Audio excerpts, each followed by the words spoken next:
On today's Public Eye News, an update on the Escanaba Bridge construction, and tributes continue to pour out for President George H.W. Bush. We'll hear from some Packer fan reactions to the firing of Coach Mike McCarthy, and Vaughn tells us about NMU basketball. Hi, I'm Samantha Carter. And I'm Caleb Rydell. Welcome to Public Eye News.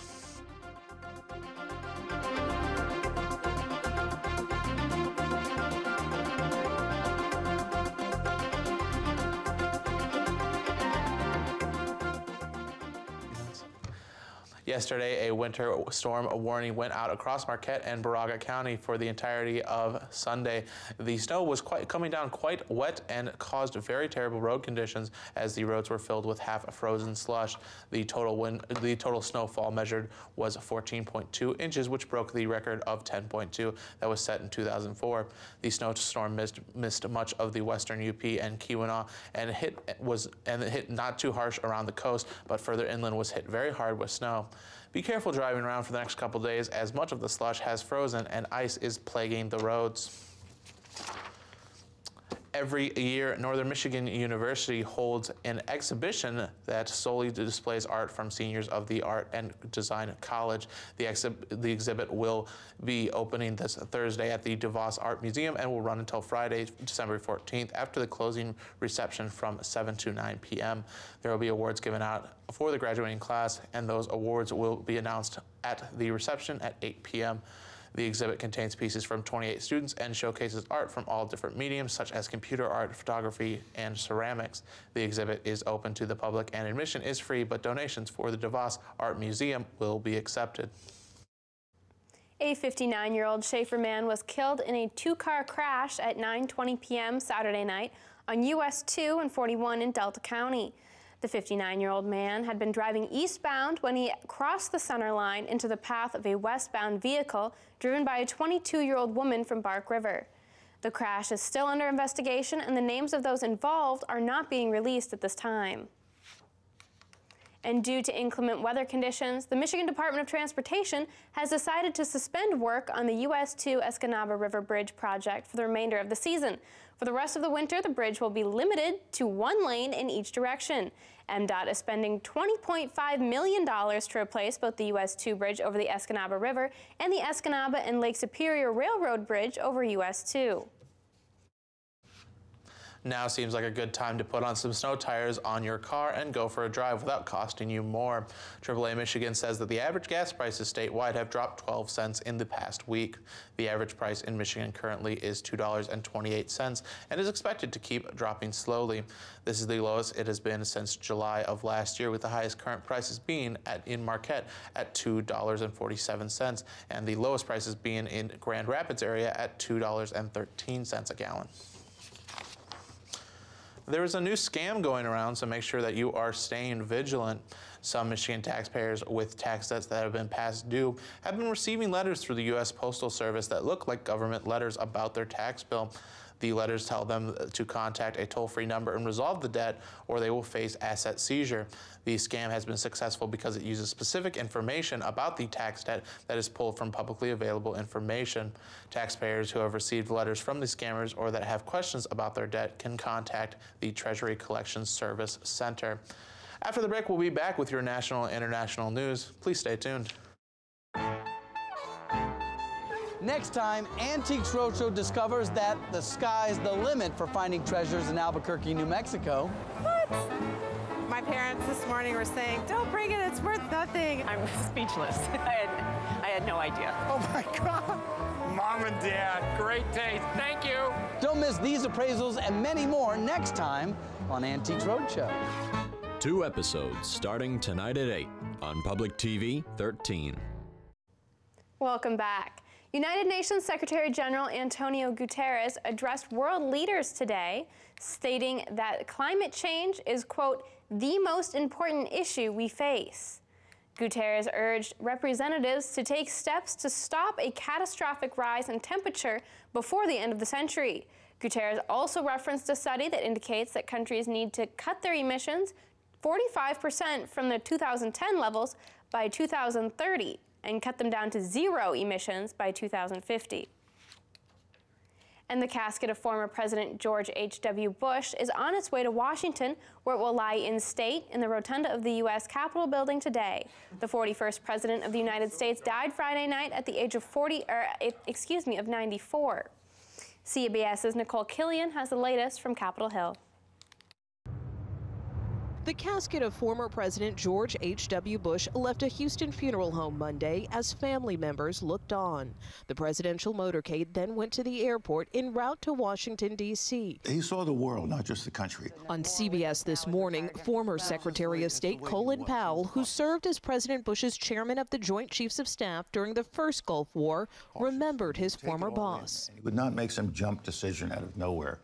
He would think it through and then decide what was best for the country, but not only what was best for the country, what was best for the world.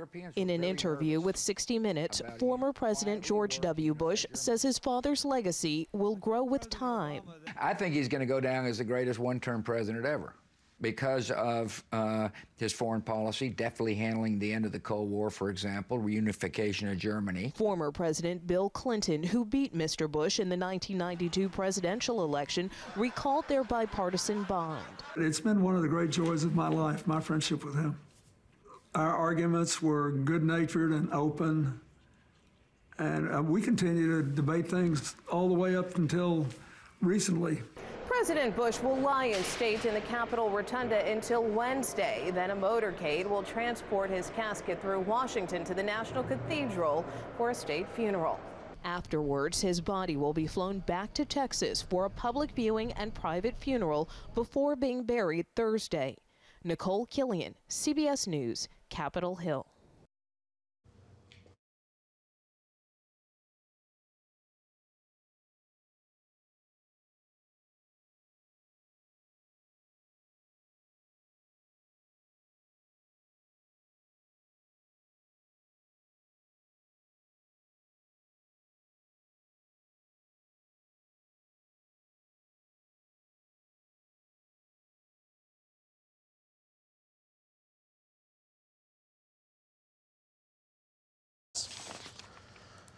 A Florida woman has disappeared during her vacation in Central America, and her family is trying desperately to find her.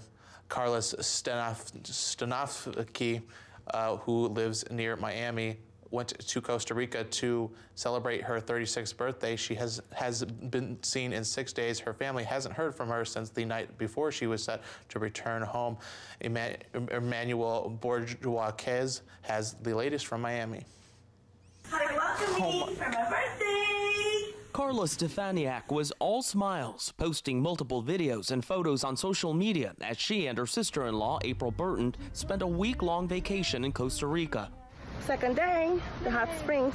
It seemed so safe when we were there. Everything was great. Because of a prior commitment, Burton left Costa Rica on November 27th, the day before Stefaniak was scheduled to fly home. Now on her own, Stefaniak took an Uber to her Airbnb, then had her driver give her a tour of San Jose. After returning around 5 p.m., she told a friend it was raining crazy and the power was out. She said, "It's pretty sketchy here." At 9 p.m. that night, all communication stopped.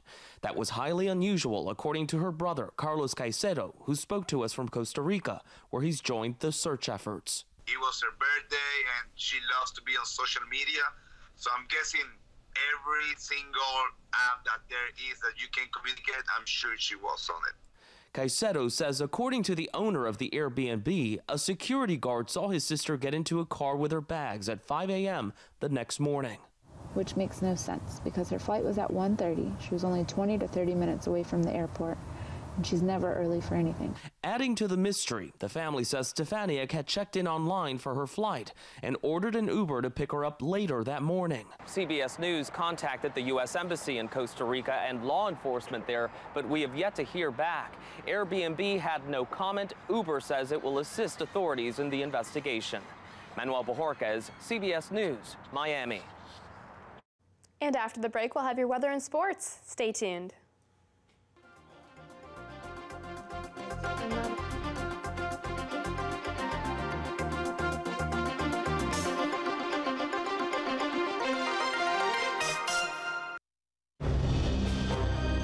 It's amazing the fakery that we were able to perpetrate upon the enemy. We could make them believe we were coming in with an armored division. There was nothing between the German army and Paris but a bunch of rubber tanks. Setting ourselves up as targets. And suddenly you realize that's the enemy. Tuesday night at 9 on Public TV 13. Welcome back. I'm Josh Wetteline and your weatherman for today. And as you can see, the snowstorm certainly left its mark here on the NMU campus this past weekend, as there is snow everywhere. But today there's not as much snow, as the conditions are cloudy and the temperature is 28 degrees with winds north-northwest at 50 miles per hour and the pressure 13.17 and rising. Tonight conditions look like the snow might come back with temperatures low 21 degrees and winds west-northwest at 11 miles per hour. And tomorrow, partly cloudy with a high of 29 degrees, winds west-southwest at 8 miles per hour. And looking across the UP, we have a very, very cloudy UP, as temperatures starting in Sault Ste. Marie are 27 degrees, Manistee 27, and in Escanaba 29 degrees, Menominee 30 degrees, and in Iron Mountain it's 28 degrees, Ironwood 25 degrees, and in Houghton 28 degrees, and in beautiful Marquette 28 degrees. And looking ahead, we have Wednesday, it is going to be cloudy with a high of 29 and a low of 21. Thursday with a high of 24 and a low of 9. And Friday, it's going to be cloudy with a high of 17 and a low of 14. And Vaughn, while the weather has been very cloudy and gloomy here, it seems like there might be some light shining onto the NMU basketball team. There might just be indeed. Thank you, Josh. Senior Isaiah Johnson from the NMU men's basketball team was named the GLIAC Conference North Player of the Week for the second straight week and third time this season. Johnson is fresh off of a 31-point scoring spree against Saginaw Valley State University in Saturday's game. He shot 55.9% from the field and was 50% from three-point range. The Wildcats are coming off of a 67-59 victory at SVSU for their first GLIAC win of the season. The team will return to the Barry Event Center to take on Purdue University Northwest Thursday at 7:30 p.m. with the game hosted by Econo Foods.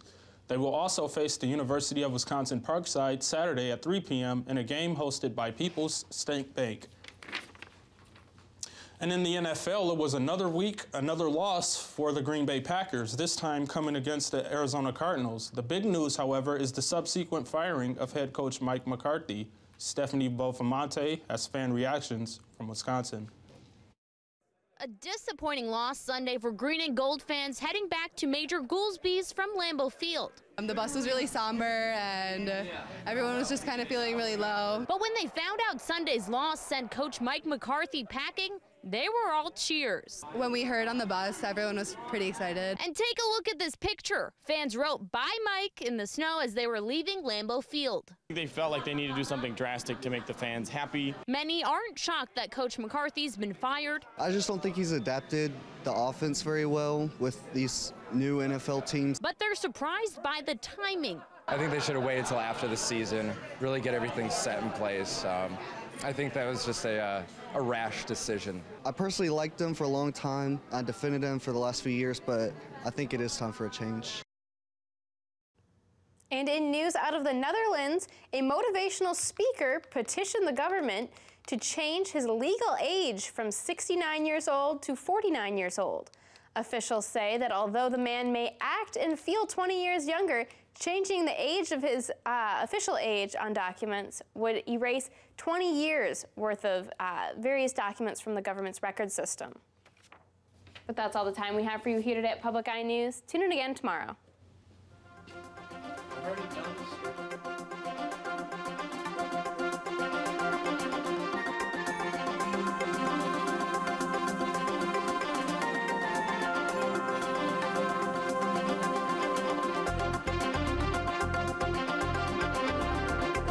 The preceding program was produced in studios located in the Edgar L. Hardin Learning Resources Center by WNMU-TV, Northern Michigan University Public Television.